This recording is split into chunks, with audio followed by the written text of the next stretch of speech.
नमस्कार दोस्तों, बेबाक भाषा के दो टूक कार्यक्रम में आपका स्वागत है।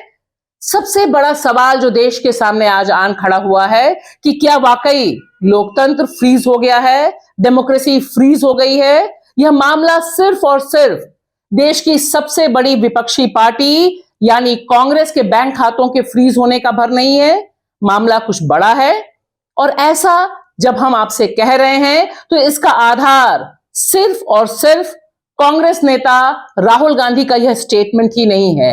हालांकि उनके इस स्टेटमेंट में बहुत गंभीर सवाल उठे हैं, लेकिन चिंता उससे बड़ी है कि क्या हम ऐसा लोकतंत्र सोच सकते हैं, इमेजिन कर सकते हैं, जहां पर चुनाव सिर्फ एक तरफा हो, एक ही पार्टी चुनाव लड़े, एक ही पार्टी के पास प्रचार का सारा संसाधन हो और दूसरी पार्टियां बिल्कुल ठन ठन गोपाल हो, ना चुनाव प्रचार कर पाए, ना बैनर लगा पाए, ना विज्ञापन दे पाए।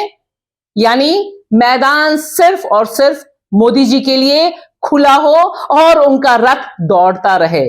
क्या यह लोकतंत्र होगा? क्या इस लोकतंत्र की कल्पना देश के कॉन्स्टिट्यूशन में की गई थी? हम सब जानते हैं इसका जवाब नहीं है। ऐसा लोकतंत्र हो नहीं सकता, क्योंकि इस तरह से जिस जगहों पे चुनाव होते हैं, जिन देशों में चुनाव होते हैं, उन्हें दुनिया का सबसे बड़ा लोकतंत्र नहीं कहा जाता। लिहाजा कांग्रेस के बैंक खाते फ्रीज होने के बाद राहुल गांधी ने जो सवाल उठाए हैं, वह सवाल हमारे आपके भविष्य से तो जुड़े हैं ही, देश के लोकतंत्र से भी जुड़े हुए हैं, क्योंकि वह सीधे सीधे ऐलान करते हैं कि आज की तारीख में भारत में लोकतंत्र नहीं है और भारत को दुनिया का सबसे बड़ा लोकतंत्र होने का दावा नहीं करना चाहिए।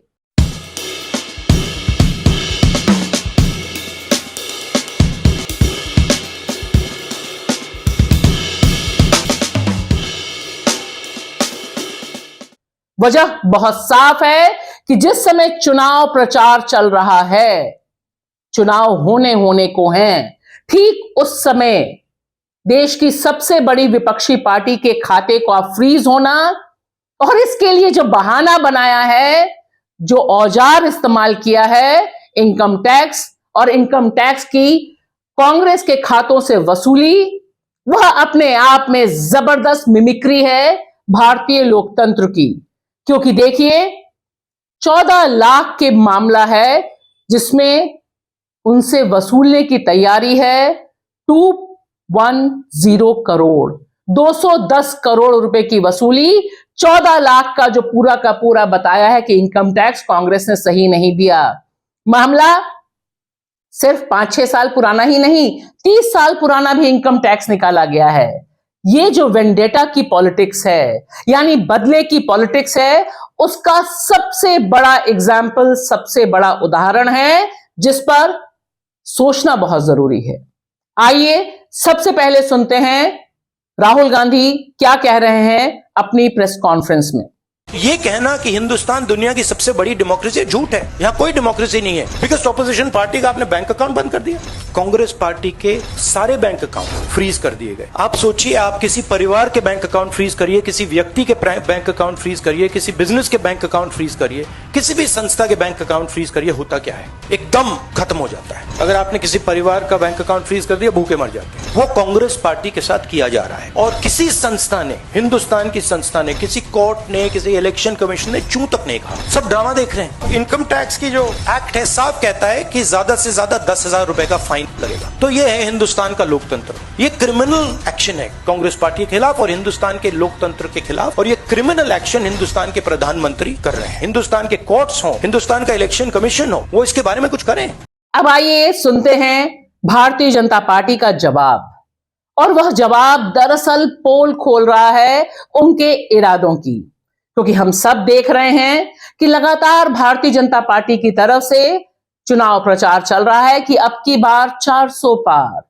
मुझे लगता है कि अगर कांग्रेस ही फील्ड में नहीं रही, बाकी विपक्षी पार्टियों के नेताओं को आप जेल में कैद कर देंगे, तो मोदी जी आपको तो अब चुनाव प्रचार करना चाहिए। अब की बार सारा का सारा हमारे पास, यानी 500 पार का नारा दीजिए, तब बहुत अच्छा रहेगा।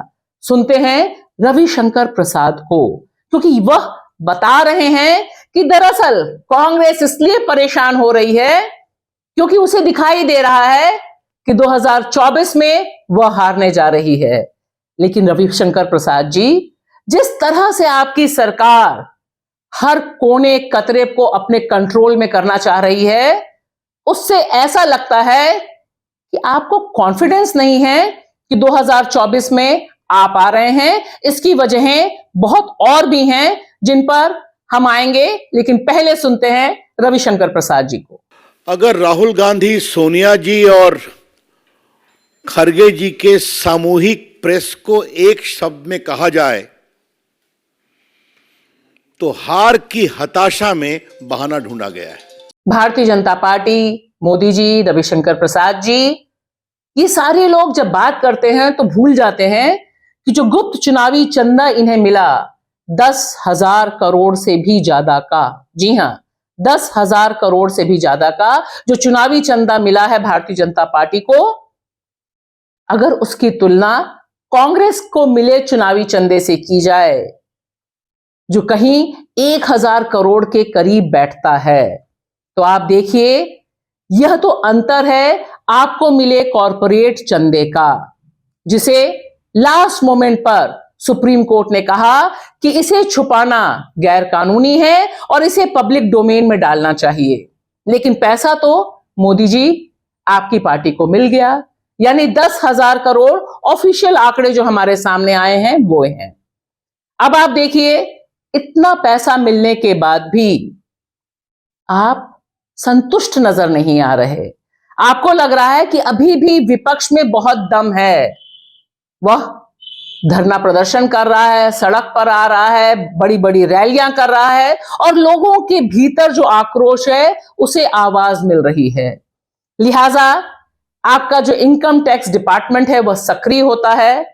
14 लाख कि आपने जो बताया कि इनकम टैक्स कम भरा गया, उसका मैक्सिमम जुर्माना जो लगाया आपने, शायद भारतीय इतिहास में पहली बार हुआ होगा कि 14 लाख के लिए आप 210 करोड़ रुपए वसूल रहे हैं और आपने पहले ही खाते से ले लिए। यानी आज की तारीख में कांग्रेस अपने कार्यकर्ताओं को, अपने प्रचार प्रसार को, अपने नेताओं के आने जाने के लिए 1 रुपए भी खर्च करने की स्थिति में नहीं है।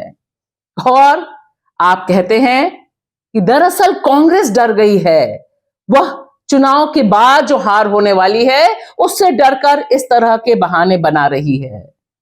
लेकिन यहां तो तस्वीर दूसरी दिखाई दे रही है। मोदी जी, थोड़ा ध्यान से देखिए।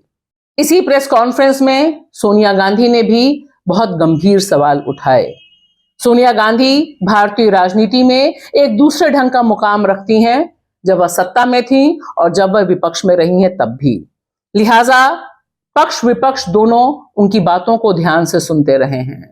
आइए सुनते हैं सोनिया गांधी ने किस तरह से बताया कि यह बदले की कार्रवाई है और इस बदले की कार्रवाई के पीछे इरादा है कि लोकतंत्र को दरअसल विपक्ष विहीन बनाना है, क्योंकि इससे संदेश सिर्फ कांग्रेस को नहीं बाकी विपक्षी पार्टियों को भी जाएगा।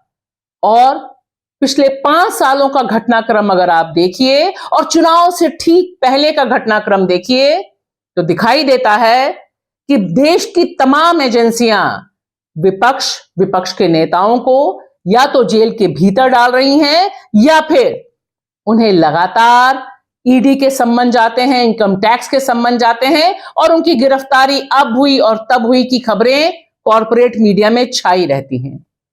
सुनते हैं सोनिया गांधी को। This issue affects not just the Indian National Congress. It impacts our democracy itself most fundamentally.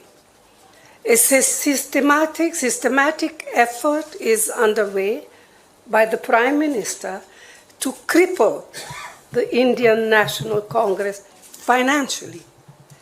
Funds collected from the public are being frozen and money from our accounts is being taken away forcibly. However, even under these most challenging circumstances, we are doing our very best to maintain the effectiveness of our election campaign. तो दरअसल जो माहौल दिख रहा है और जिस माहौल में कुछ नए डेवलपमेंट्स जो हैं वह बता रहे हैं कि दरअसल कोशिश यह हो रही है कि 2024 के चुनाव होने से पहले ही पूरा का पूरा जो विपक्ष है या विपक्ष में उठने वाली आवाजें, जो डिसेंट की वॉइसेस हैं, उन्हें कंट्रोल कर लिया जाए। और इसमें एक बार फिर मोदी सरकार को मुंह की खानी पड़ी सुप्रीम कोर्ट में। सरकार ने कोशिश की आनन फानन में कि अरे सोशल मीडिया पे बहुत कुछ हो रहा है, उनके खिलाफ खबरें आ रही हैं, यूट्यूबर्स बहुत काम कर रहे हैं, हम जैसे तमाम पत्रकार लगातार असली खबरों को लेकर आपके सामने आ रहे हैं। इन पर कंट्रोल करने के लिए और इसके लिए सरकार ने, आईटी मिनिस्ट्री ने कोशिश की कि सोशल मीडिया पर नकेल कसी जाए, क्योंकि दरअसल सोशल मीडिया पे तमाम खबरें जो चलती हैं, हम तमाम पत्रकार जो आपसे रूबरू होते हैं, असली खबरों को पेश करने का दमखम के साथ उन्हें कंट्रोल करने के लिए उन्होंने फैक्ट चेक यूनिट बनाई और इसका जिम्मा दिया पीआईबी को, प्रेस इंफॉर्मेशन ब्यूरो, यानी जो सरकार का ही एक हिस्सा है। और सीधे सीधे निर्देश दिया कि केंद्र सरकार से जुड़ी कोई भी खबर, उसके बारे में फैक्ट चेक करना या वो कहीं किसी गलत इंटेंशन से तो रिपोर्ट नहीं की गई, यह सब काम पीआईबी करेगा। और यह सब उन्होंने चुनाव से ठीक पहले किया। इसे चुनौती दी कुणाल कामरा ने, जो स्टैंड अप कॉमेडियन हैं, और एडिटर्स गिल्ड ने। इस पर सुप्रीम कोर्ट ने फैसला सुनाया और कहा कि इस समय इस तरह की यूनिट स्थापित नहीं की जा सकती, क्योंकि इससे अभिव्यक्ति की आजादी पर सीधा सीधा खतरा है। इसी क्रम में देखिए चुनाव आयोग भी जागा। जी हां, वही चुनाव आयोग जिसे लेकर राहुल गांधी बहुत सख्त टिप्पणियां करते रहे हैं, तमाम विपक्षी दल कहते रहे हैं कि सिर्फ और सिर्फ विपक्षी पार्टियों, विपक्षी नेताओं पर ही गाज गिराता रहा है चुनाव आयोग। वह चुनाव आयोग जागा, बस जागा 4-5 दिन बाद। यह मामला वही विकसित भारत संदेश को लेकर है जिस पर हमने भी रिपोर्ट की थी, जिसमें यह बताया गया था कि मोदी जी ने चुनाव प्रचार के लिए सिर्फ 140 करोड़ भारतीयों ही नहीं, विदेश के नागरिकों को भी संबोधित किया। अपने व्हाट्सएप संदेश कहां कहां नहीं भेजे, पाकिस्तान से लेके, सऊदी से लेके, अमेरिका, ब्रिटेन, हर जगह पहुंच गए थे उनके व्हाट्सएप संदेश। और इस पर चुनाव आयोग के पास अनगिनत शिकायतें आई थी। चुनाव आयोग ने कहा, आईटी मिनिस्ट्री से पूछा कि यह सब आप क्या कर रहे हैं, तुरंत रोकिए। और देखिए आईटी मिनिस्ट्री ने जो जवाब दिया उसी में है तोते की जान, यानी सच वहीं कहीं अटका हुआ है। उसने कहा, चुनाव आचार संहिता लागू होने से पहले, मॉडल कोड ऑफ कंडक्ट लागू होने से पहले यह संदेश जारी हुआ था कि तभी इस तरह की दिक्कतें होती हैं, टेक्निकल लैप्स होते हैं, जब फायदा मोदी जी के चुनाव प्रचार के लिए होता है। ये जो सारा का सारा सवाल है, ये जो सारा का सारा घटनाक्रम है, वह सिर्फ और सिर्फ एक संदेश दे रहा है कि लोकतंत्र को, लोकतंत्र में अभिव्यक्ति की आजादी को, विपक्ष की आजादी को किस तरह से दबाने की, उसका गला घोटने की कोशिश हो रही है। शुक्रिया।